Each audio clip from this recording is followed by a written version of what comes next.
Morning students, आज हम लोग इक्वेशन सॉल्व करना सीखेंगे थ्री वेरिएबल का, जो मैट्रिक्स मेथड से हो।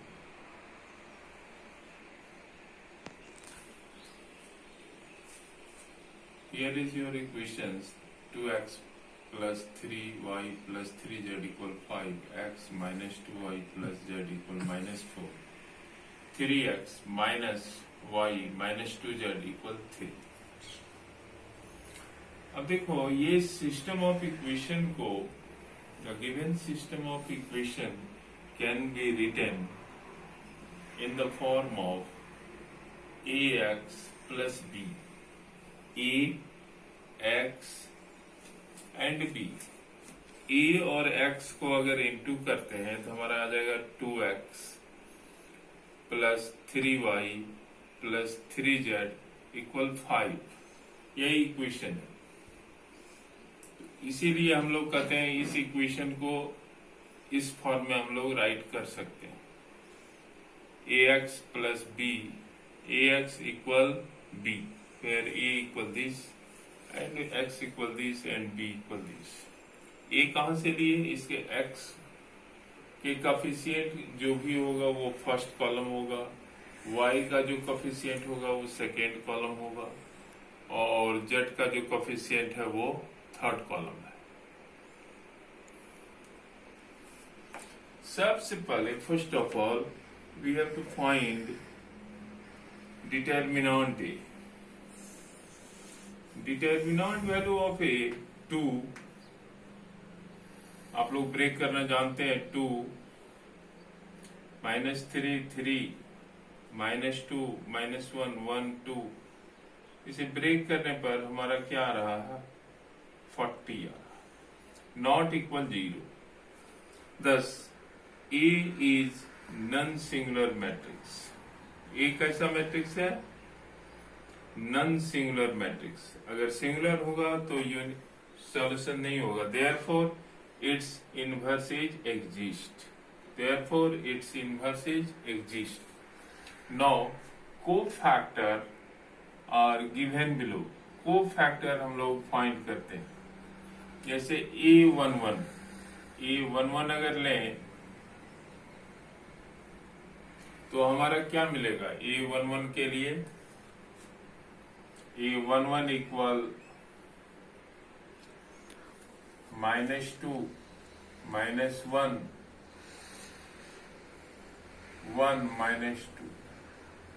अब देखो, इसे ब्रेक करो तो 4 -1 इक्वल 5, वही 5 लिखे हैं। A12 क्या आएगा? 12 के लिए हम लोग अगर देखें तो हमारा मिल रहा है A12, इसका सम नेगेटिव होगा, ऑड होगा तो नेगेटिव होगा, तो A12 इक्वल 1 3 1 3 1 -2। इसको ब्रेक करें तो -2 -3 इक्वल 5। इसी तरह A13 अगर ब्रेक करें तो क्या मिलेगा? यहाँ 5 आया। 13 को अगर ब्रेक करते हैं तो हमारा आ जाएगा 1 3 -2 -1। अब इसे ब्रेक करो तो क्या मिलेगा?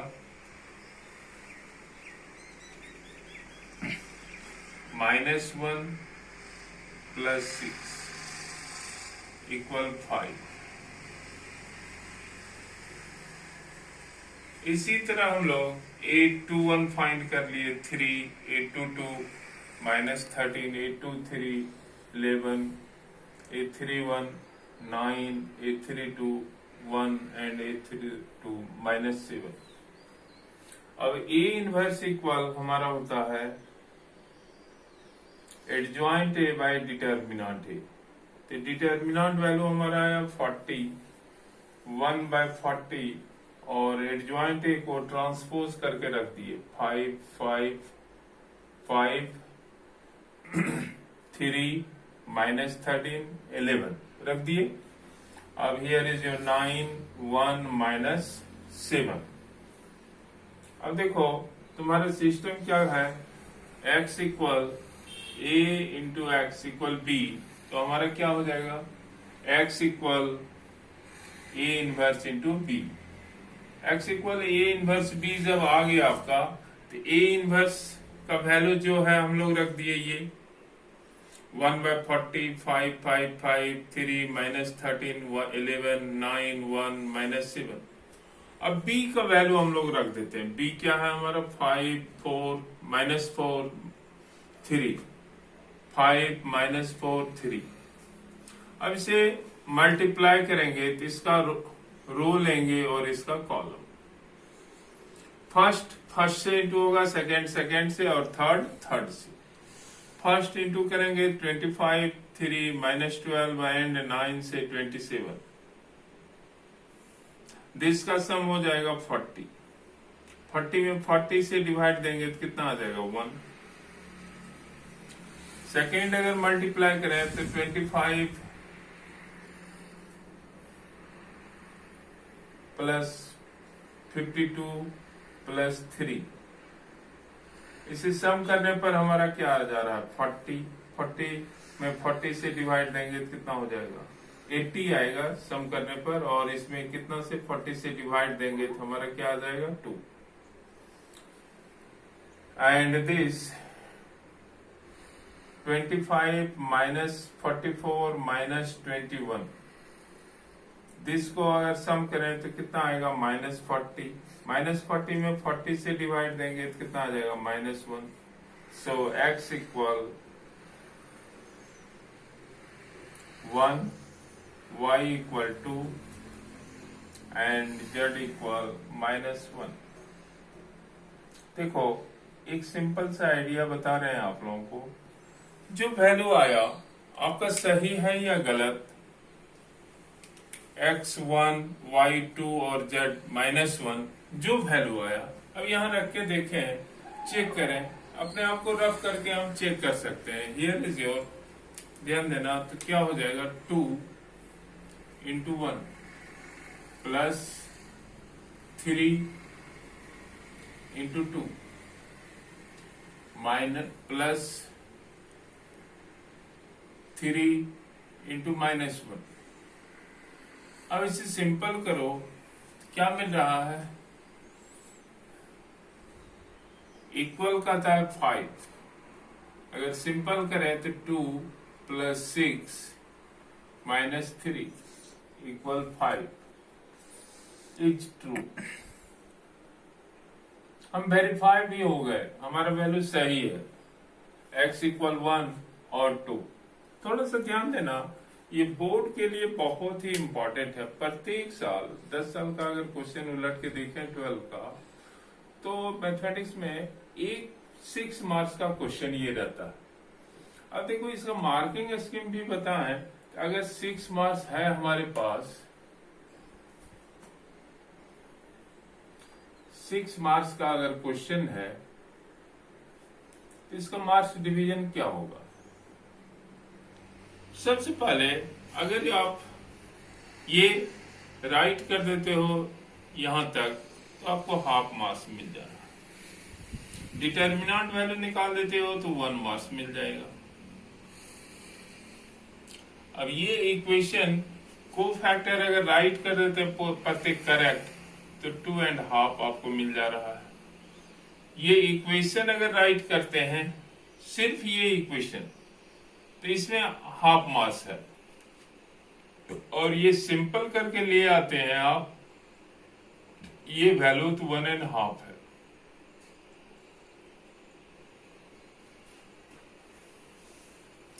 और x y z का वैल्यू निकालेंगे तो हाफ मार्क्स। सिंपल अगर बच्चे नहीं भी जान रहे, फिर भी अटेम्प्ट अगर लेता है तो उसका मार्क्स कटेगा नहीं। इसलिए इस क्वेश्चन को अटेम्प्ट डेफिनेट करना चाहिए। Now next, let the given of system of equation as a1x b1y plus c1z equal d1, a2x plus b2y plus c2z equal d2, a3x plus b3y plus c3z equal d3. A equal this a1 b1 c1 b2 b2 c2 a3 b3 c3. x equal x y z जो variable है and b equal d1 d2 d3 यानी constant equal के पास. Look, a equal a1 a2 a3 b1 b2 b3 c1 c2 c3. x equal x y z जो variable है x y z देखो तीनों में है and b equal d1 d2 d3 रख दी. अब अगर इनटू हम करते हैं a इंटू एक्स तो a1x b1y c1z इक्वल क्या हो जाएगा d1, वही इक्वेशन है. फिर सेकेंड को इंटू करें तो a2x b1y plus c2z equal d2, यही है. फिर थर्ड भी उसी तरह a3x plus b3y plus c3z equal d3, यानी इक्वेशन आपका ये है. अब देखो यहाँ पर दो चीज है. फर्स्ट किस करता है इसको समझ लीजिए. यानी कि if A is non singular matrix, if A कैसा मैट्रिक्स है? Non singular matrix. इसका मतलब क्या हुआ? Determinant value of A not equal to 0, यानी 0 के बराबर नहीं है. Then A inverse is exist. A inverse क्या है? एग्जिस्ट करेगा, यानी A इनवर्स हम लोग फाइंड कर सकते हैं. A इनवर्स का वैल्यू हम लोग निकाल सकते हैं. Now x equal A inverse into B. So the system has unique solution. तब क्या होगा? सिस्टम कैसा होगा? यूनिक सॉल्यूशन होगा. Now case second, if A is non singular matrix. A कैसा है?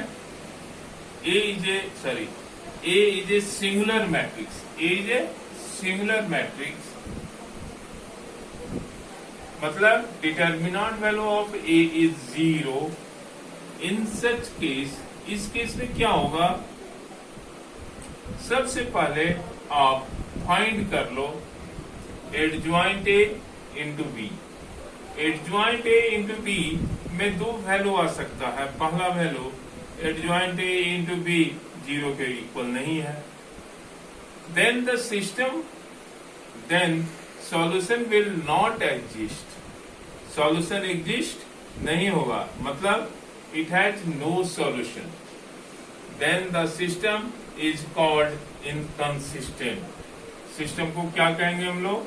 Inconsistent. If adjoint A into B equal 0 आ गया, then the system may be either consist or inconsist. Then the system have either infinite number of solution or no solution. ये ध्यान रखना. Thank you. Have a good day.